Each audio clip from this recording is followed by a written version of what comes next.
Hey, guess what? It's the final round of the first part of the Infectious Grove Podcast tournament. You didn't even give me a chance to say chicken butt. Oh, okay. You know what? Hold on one second. We'll go again. Hey, guess what? Chicken butt. Chicken butt. All right. So, as you can tell, and I swear to God, we're not recording these episodes all in one day where we're just like slap happy now. But anyways, we are at the final part of the first round of the Infectious Grove Podcast tournament. As you all know, this has been very informal, and we're just kind of screwing around, picked a couple of records apiece and putting them up against each other. Up until this point, it has been decided by Michelle, and then social media decided that Michelle did not deserve that ability anymore. I've been stripped. Yeah, so starting with the next episode, things will change, but I'll get into that a little bit later. And last one was a little bit of a cliffhanger because Michelle could not decide between Fleetwood Mac Rumors and Prince and the Revolution, Purple Rain. So we put that one to a social media poll, and Purple Rain edged out Fleetwood Mac Rumors, so that will move on in the tournament. And it only edged it out by 2 votes. And the last two votes that I know of that we got was the lead singer of the Nixons and my son, both equally important to the music world. But it was like my son was like adamant, and he loves Fleetwood Mac, but it was the same way I was. He was like, "No, you don't understand. Like Purple Rain wins this." And Zach Malloy of the Nixons, I've never heard a more definitive answer in my life immediately, than that. So yeah. So anyways, fine. Yeah, it's not. They're both. Hold on, you'll get all mad if I don't do it. Where is it? They're both great records. I mean, they're both. They're both fantastic. I love both records, but it's literally you come up to a situation where one edges out the other. And that's where we found ourselves. So, having said that, this week we have a record from about 15 or so years ago. Silversun Pickups Carnivas. Is this their debut record? I should probably know that, but I'm not sure. I'll tell in my assessment of the record. I'll tell you why I think it is. I think it might be. Yeah, I think it might be as well. And then a person who's very much not his debut record, 1983 and 1982 and Michael Jackson Thriller. So I could be wrong, but I think he'd been around the music industry a couple years before Thriller came out. How many? A couple years? Like 2 or 3? Yeah, it was something like that. Well, I think he put Thriller out when he was 24, and he'd only been in the business since he was 5. So yeah, that's not very long. Yeah. Newbie. Yeah, and actually Brooke Shields made a joke at his memorial. Actually, it said she started when she was 18 months, so she used to joke with Michael about that he was a slacker because he got into the business at 5. So anyways, enough pomp and circumstance, and as Marty DeBerge says in Spinal Tap, enough of my yakking. Let's move on. Are you about to tell me if that's their debut record? According to Wikipedia, it was their first record. I see. Okay, that's what I thought, and I'll tell you why when we get into the assessment of the record, but it just kind of struck me as a debut record for a couple of different reasons. So, having said that, Kyle, share with us your thoughts on Silversun Pickups Carnivas. Okay, so obviously we had no idea. We just chose records, and they got. Are you pre-apologizing for how this fell? Put up against each other. All right. Well, thanks for joining us on this episode. Are you withdrawing? Yeah. So you guys can't see when you're listening to this, but for some reason, Kyle has a white flag. He's panic moonwalking out of the basement. Let's talk squarely about this record, because there's a lot positive to it. I agree. But so I would have never in my life chosen this record to go up against Thriller. So with that being said, I absolutely love this record, and it has a special place in my heart because I used to listen to it all the time, and I get all the feels back when I listen to it. I can also listen to it all the way through, like from front to back. We did earlier. Yeah. And I get lost in the entire thing because I love it. He was bopping around the house. He was bopping. I had a couple of issues with it, but they were like minor overall. Like the first track on it, just to me wasn't like, that's not a track one. Like it would be a great song anywhere else on the record. Yeah. But in this album's defense, again, this tournament has been filled with monster number first tracks. You know what I mean? Obviously not Once by Pearl Jam. We agree that's a terrible opener. Right. Did I say terrible? Probably. I'm gonna run it back. I'm gonna run back the tape. But just off that, Wouldn't It Be Nice? Enter Sandman. You know what I mean? Like we've got these monster openers, and then this one, I started the record and I was like, it didn't kick off. The only other minor thing, and I have notes for every song on the record, but the only other minor thing that I noticed was, and this is why I say I kind of thought it was their first one. I will say, first things first, I've always heard of the Silversun Pickups, but this is the first record I've ever listened to by them. I would be willing to bet that from their second record on, their sound evolved quite a bit, because this, and I don't mean this in a bad way, a lot of songs on this sound like mid-era Smashing Pumpkins to me. Yes. Like Melancholy, Infinite Sadness, Pisces is Scary, those records. Yeah. And again, I love those records. I don't mean that in a bad way, but it to me sounded like they came out heavily influenced from that. And I would be surprised if the band Tame Impala hasn't heard a lot of this, because there's a lot of sounds that they pioneered around the midpoint of this record where it becomes its own thing that are absolutely canvassed again later on Tame Impala records. So I thought a lot about that. And then there was the one thing that was weird for me was what track was it? I didn't put the name down. The second track on the record starts out like reminiscent of Crosstown Traffic by Jimi Hendrix, and then folds into the Smashing Pumpkin sound. And I was like, but you had the Crosstown Traffic thing going. Like, you know, the only stinker on the record for me was Rusted Wheel in the middle. Oh, I fucking love that song. It was out of place on the record. I love that song. I thought, no, and I didn't, you know, this goes back to me viewing it as a whole thing. And it just, like, I liked the song, but I didn't like it as part of the record. And someday I'll play, Pearl Jam has an album called No Code that I feel that way about. I love every song on the record. Individually. When you play them in a row, I get real mad. Like, I just don't like the record. So I feel like this is I think a lot of people only know them because of Lazy Eye, which is on this record. Right. But like they have a lot, in my opinion, a lot more to offer than Lazy Eye. I had that as one of my notes, as I bet Tame Impala loves that song. The second song on the record is called Well Thought Out Twinkles. Okay. And I thought when I first read it, because I didn't have my glasses. You thought Twinkies, didn't you? Yes, I thought it said Well Thought Out Twinkies. I did too. When I first brought it up on Spotify. And I was like, is there a... Oh, no, Twinkles. Got it. When I first brought it up on Spotify, I thought it said Twinkles too, or Twinkies. Was that before lunchtime? Yeah. Oh, yeah. Nice. Yeah.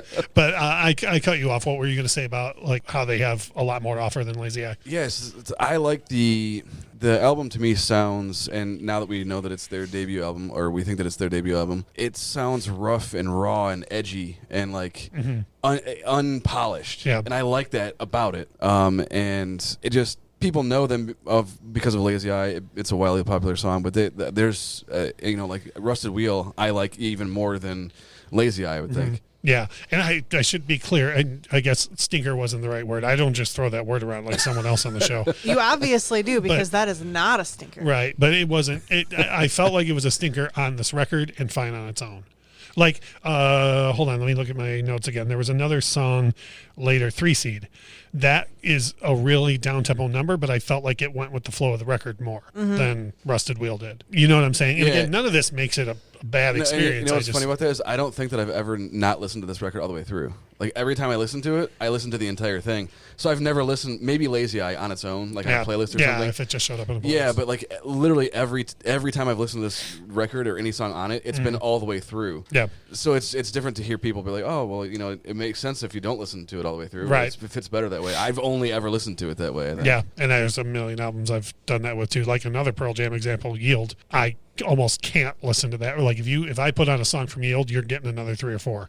You know what I mean? Like I just have to listen. Whether you like it or not. Oh, you'll like it. You'll like it. It's their best record. Now, when all is said and done, to me, this is a fantastic record. But I, in no way, shape, or form, think it is on the level of Thriller. Yeah, not a chance. Yeah, I mean, and that's the way the numbers. Yeah, it's just the way it fell. But like, and there was early in the tournament, there was a couple where I was like, well, I'm real sad mine's going up against this right now. You know, so the last thing I'll say about the Carnivas was the last track on the record, Common Reactor. Not only did I like it and I thought it was a great closer, but it makes me wonder if maybe it's one of the last songs that was written for the record. And I bet if you listen to their second record, the whole album probably sounds closer to the sound of that song. You know, and like I said, I didn't get a chance to listen to the second one, but I would be stunned. I think there's like 3 years between there. Yeah. I think it's 2006, 2009 when I just saw. So yeah, I would be. And the newest one is much different than any of the older stuff, which is. I think I've only ever heard stuff off. I've heard stuff off this album before, but never like front to back. So I don't think I've ever heard anything else by them. Yeah, I never have. I know friends love them. And I think people have even brought a few LPs to music night, and we've just never got around to it or whatever. So this was my first full. I'd never even heard Lazy. I didn't even know Lazy Eye was the single. I feel like 93.9. Part of what sucked me into this album initially is I fucking love the lead singer's voice. I did that too. Yeah, that was what was funny is I told you about when the first track started, and I was like, let down by the first track. The one thing was I was like, oh well, at least I'm gonna like this voice. I can deal with this for the next 50 minutes or whatever. So moving on to Thriller, I'm gonna do the same thing I do with all the rest of my records. I promise I'm gonna try and keep this short. I'm gonna do it. I literally made just a couple of notes for each song on the record. Want to Be Starting Something is a perfect opener. I mean, it just is. Like, you put that song on, and even if you strip it of the lyric of starting, being like a great lyric for the opening track of a song, of an album rather, it's just a killer way to start the record. Agreed. Baby Be Mine, I think, is not perfect, but I'll get into this later, but it suffers from some things where on the rest of the record where, because of what it's following, it's so hard to follow Want to Be Starting Something but I will say, and it really bums me out, that Michael Jackson is always known as such a dancer, and people really don't give him the credit for the vocalist that he was. And Baby Be Mine has a fantastic vocal. Like, his range is just on fire. Who doesn't give him the credit? No one. Who do you know that talks about Michael Jackson as a great singer? Everybody? Nope, that's not people. That's not real. But a lot of people don't. Most of the time he would. This record is real spotty. He wrote some of it he didn't. Like Ted Templeton or Rod Temperton, Jesus, famously wrote Thriller. It was a whole different song and whatever. But Michael had a lot to do with arrangement, melody. He definitely wrote a lot of lyrics. I don't know if he wrote Baby Be Mine off the top of my head or not. Okay. The Girl Is Mine. The only problem I've always had with that song, because you're dealing with Michael Jackson and a Beatle, so that's going to turn out well. The only problem I ever had with that song was that Michael Jackson and Paul McCartney had a trade-off at that time, and they did a song called Say Say Say for Paul McCartney's record, and then they did The Girl Is Mine for Thriller, and I like Say Say Say 100 times more than I like The Girl Is Mine. Yeah, I agree with that. I've always just kind of had a grudge against The Girl Is Mine because I wish Say Say Say was on Thriller instead. But it's a great song. Thriller is Thriller. It's amazing. It's interconnected with the video. Really? That's why I have a special connection to this record, because that video used to scare the ever-living shit out of me. Yep. I remember the first time I heard it, I hid behind the curtains in the living room. It's Or terrifying. saw it. And I love the Vincent Price rap Terrifying. in the middle. It's just awesome. Beat It was my gateway drug into Michael Jackson, his music, because I'd really never even heard his Motown stuff prior. And when I heard Beat It, I was just like, who the hell is this? What year did this come out? 82. Okay. No, late 82. It came out in November of 82. So I want to say I got it in like the spring of 83 or something like that. And I got it because of Beat It. Like, Beat It was the reason why I wanted to own the album. And then, you come home as a little kid and you put on side 2 of Thriller, and Beat It happens. And then out of that into Billie Jean, into Human Nature. Come on. Like, I was like, who's this new guy? Turns out not new. So, right. But anyways, and then I think coming out of Beat It, Billie Jean and Human Nature, in my opinion, are 2 absolutely perfect pop songs. Like, they're just perfect pop songs. And that's why, and I talked about this earlier, Baby Be Mine suffers from following Want to Be Starting Something.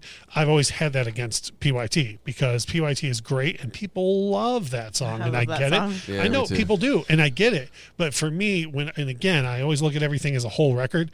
Nothing was going to follow Beat It, Billie Jean, and Human Nature. Like, in my opinion, you just leave 10 minutes of dead wax at the end of the record, because there's no way to follow that, Yeah. And when you look at the beginning of side 2 of Thriller 2, this would be anyone else's greatest hits album. Absolutely. Beat It, Billie Jean, and Human Nature. And this guy was just like, oh, hey, here's my new solo record, And so PYT, for me, if you take it as an album, is a letdown.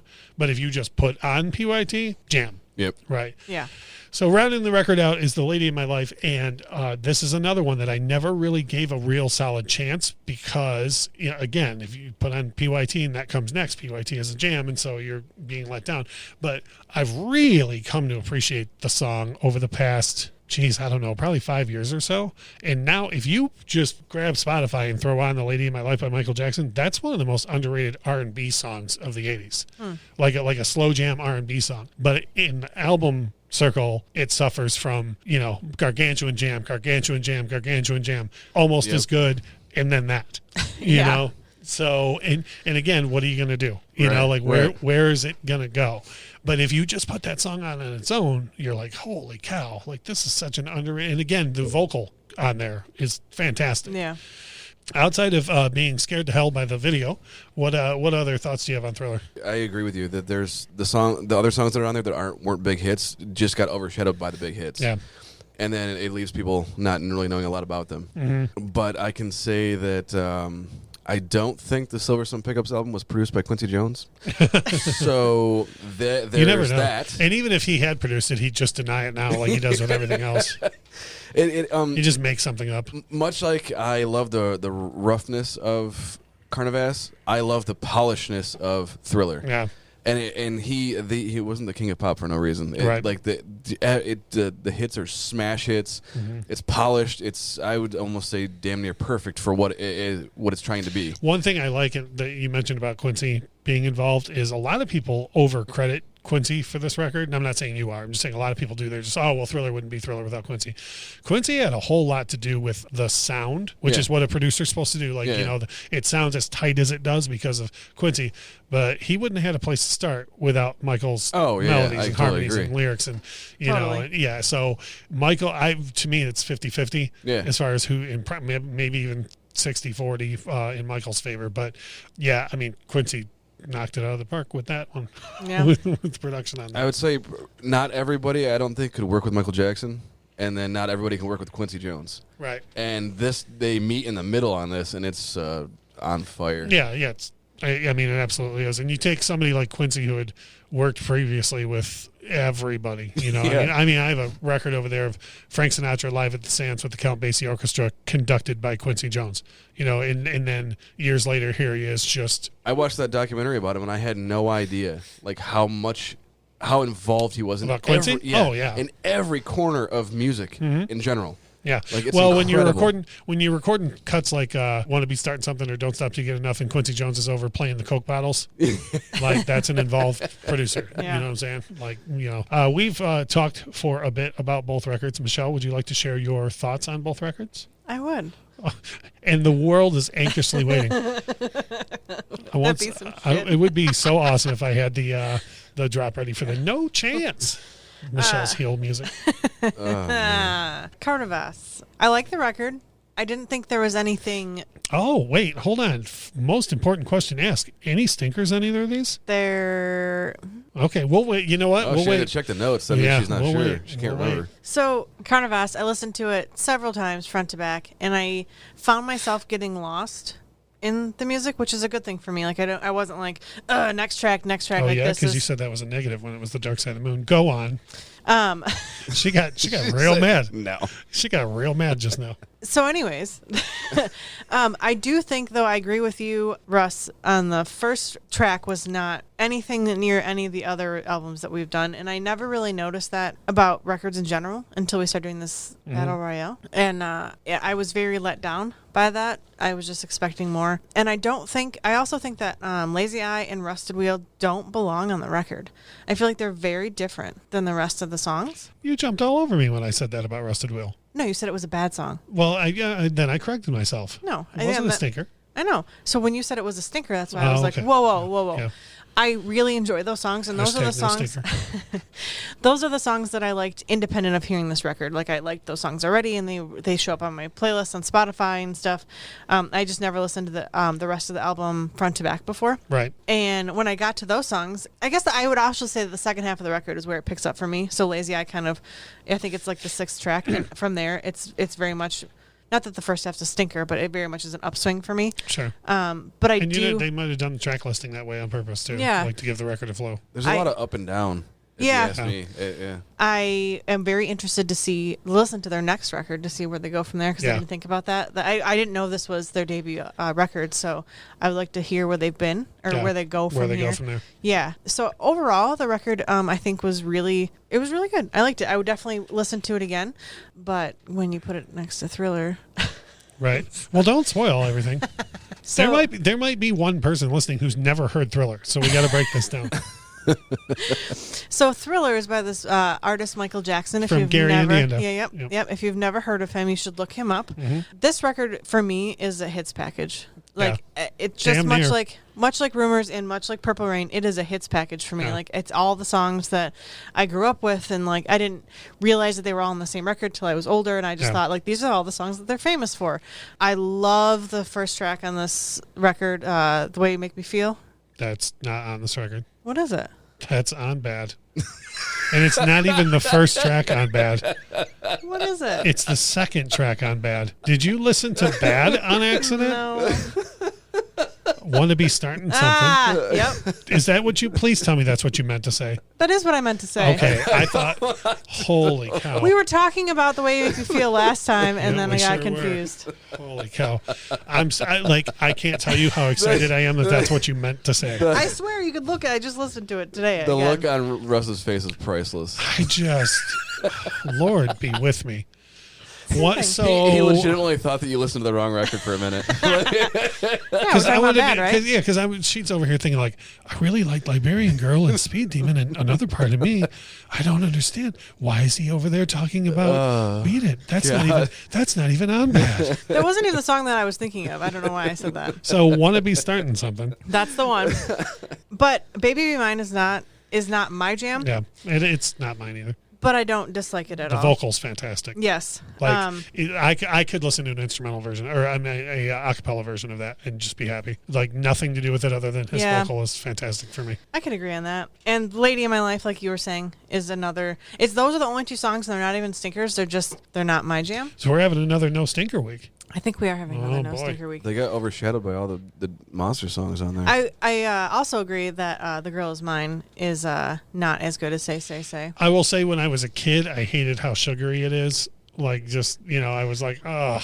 But as I grow older, like now I love the idea of like Paul and Michael just screwing around in the studio, having fun with it. Yeah. The whole speech in the middle with the whole, I told you I'm a lover, not a fighter, and all that. Like, when they cut the mic that they were laughing their ass off or whatever. I hope they weren't being serious about it. PYT is also one of my favorites on the record, and I know that's not. It's not my favorite, but it'll get the party started. If I was looking to get some asses moving and I was DJing, I would put that song on. Get your rear in gear. Mm-hmm. From front to back, it's very much. If it was up against either one of the records last week too, I would not be able to pick. Like, yeah. Those three records are just I got dynamite. bad news about that going forward. You're welcome. Actually, you won't be picking anyways. So. But yeah, one thing about Thriller is, in Rumors, is this way too, where the hype leads up to the art or lives up to the art. Yeah. Where when anybody, if someone is listening to this and is like, for the love of God, why do I always hear about this record, but I've never heard Thriller? When they put it on, they'll be like, oh, that's why. You know what I mean? Yeah. Like it does live up to its Yeah, reputation. you've heard every song off Thriller somewhere, but for might not have heard the record. Maybe not The Lady in My Life. Yeah. Maybe not that. But other than that, you've heard every song on this record somewhere. Yeah, I would say, I'm sure you probably have played Thriller front to back here on Music Night at some point. Oh, for sure. I just did last Friday. But I don't remember sitting down and taking it all in one sitting and like being conscious of what's going on and really listening to it. And, I got yelled at one Music Night because I stopped side 2 of Thriller after PYT and before The Lady in My Life. Everybody was like, why don't you let that last song play? And I was like, all right, but you're all about to be disappointed compared to what just happened. But in the time since, I've grown to love that song, so now I would let it. It would be better if The Way You Make Me Feel was on it. That's the only thing that would make it better. Well, seeing as that song didn't come out for another 5 years after that and was on a completely different record. Will you take Lady in My Life out and put that on? Yeah, sure. Okay. I mean, yeah, it's not a closing track, though. No, it's not. Not even well, and then remotely. shuffle the track list. Nope, now you're... Now I've been banished. Yeah, now you're talking that old smack. So, all right. So I have to assume that you have a decision ready for us. Okay, fantastic. We'll be back in just a second, and I'm so excited. Your portion of deciding is over. We'll be back in a minute. This is not my idea.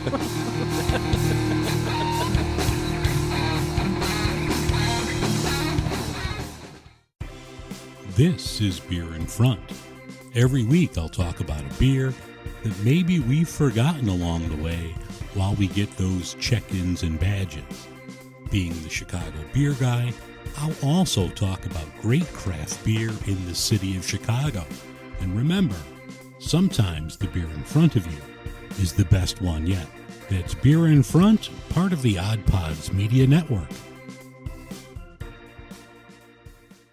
Once upon a time. Boring. It was the best of times. It was the worst. You got that right. What's your problem? We want new stories.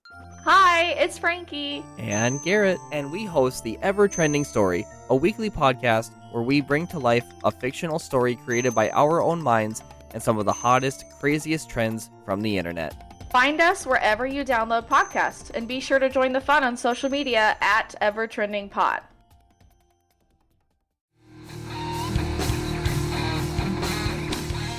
And just like that, we're back, and this is the last Decided by Michelle episode, which I'm pretty sure that when this episode's released on Friday, like throughout the entire day, we're going to feel united sighs of relief go off all across the nation. Like we'll know when someone else has listened to the episode. But as I always do right now, a couple of housekeeping type things to pass along to everybody.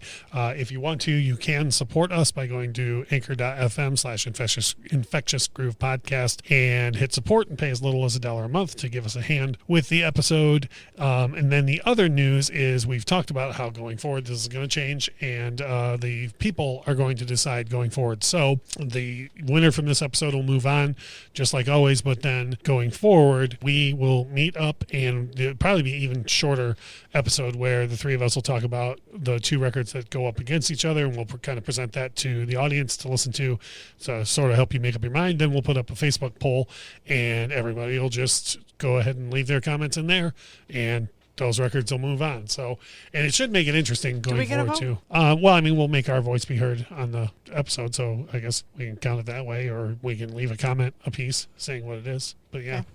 So that will be fun for all of the listeners and for us to see, because going forward, we all three may be locked in on one and the listeners all pick the other or something around there. So it should be fun going forward. So anyways, having said that, getting back to the business of this episode, Michelle, do you have a final ruling for us? I sure do.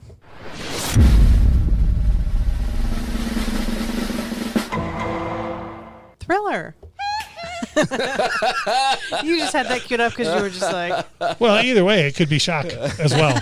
You know? Yeah, so, and I swear to you, do you know what he that's from? That's from The Way You Make Me Feel. Which is, as we cleared up earlier, it's from Bad. Not even on Bad. So... It's fine. So, yeah, and like I say, you don't want to go into this. I literally today was like, what if she doesn't pick Thriller? Like, I was thinking that to myself. I did give Carnivus a fair shot. I listened to it several times. Like, I like the record. I would have voted to overrule you if you chose Carnivus, personally. Hey, you remember that white flag I said that Kyle was waving earlier? Well, right now he's choking Michelle with it, so I have to go. Bye. No, Thriller. But yeah, Carnivus, not a bad record by any stretch of the imagination. Yeah. It's just the way that this fell, and I don't have the tournament pulled up in front of me right now, but I've had a couple knocked out that I was like, damn it, I don't like that it fell this way. These two literally, they can't go up against each other. I mean, they just did, but it's not even a fair fight at all. But maybe there's people out there listening that absolutely despise Michael Jackson. I'm not sure what's wrong with you, but you're wrong. If you're out there, that's fine. And if you think Carnivus is great and better, then that more power to you. It's a great record. It's just way different. Great record. Yes. Great record. She gets mad if I don't do it. So. I'm not allowed to touch the buttons on the board. Not even on the same wavelength as Thriller. So. Yeah, it's. I mean, in many ways, it's apples and oranges. But yes, like I say, it's not Carnivus. Not a bad record at all. I highly recommend anybody look into it, especially if you like that mid '90s Smashing Pumpkins thing, and you want to think, like, hey, what if that was taken a little bit further? Like, and Billy Corgan hadn't gone nuts on his own ego. Like, like that's what maybe some more Pumpkins material. We always talk about too that several of the records that have been on or in this tournament are debut records from the people that made them. This is another one, and it's for a debut record, damn smash. Yeah, great record coming out of the gate, that's for sure. So for next week, like I said, we're going to meet up again. We're going to discuss the two records that are going up against each other, which going forward, everything is a result of what has happened in the tournament so far. So next week, the two records going up against each other could not be more different from each other. It is Eminem, Music to Be Murdered By, going up against Carole King, Tapestry. And I think they've guested on each other's tracks a few times. Yeah. But these records They're touring together this summer. They've definitely toured. Well, they were gonna, but then the health crisis. Yeah. Oh, yeah, they're going to do it anyways. Yeah. Nothing else makes sense in 2020. Why not a Carole King and Eminem tour?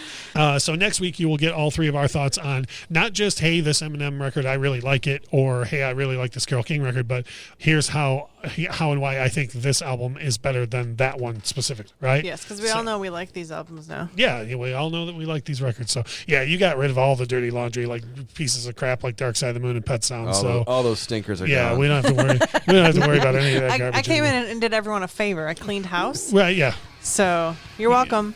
Yeah. Yet again, I have to remind the listeners: please do not throw your device. We are not responsible for any sort of. Please don't send me hate mail. Yeah, well, no, do that. Anyways, we greatly appreciate you guys being with us on this ride, and we will have another one out for you soon. See ya. Bye. Bye.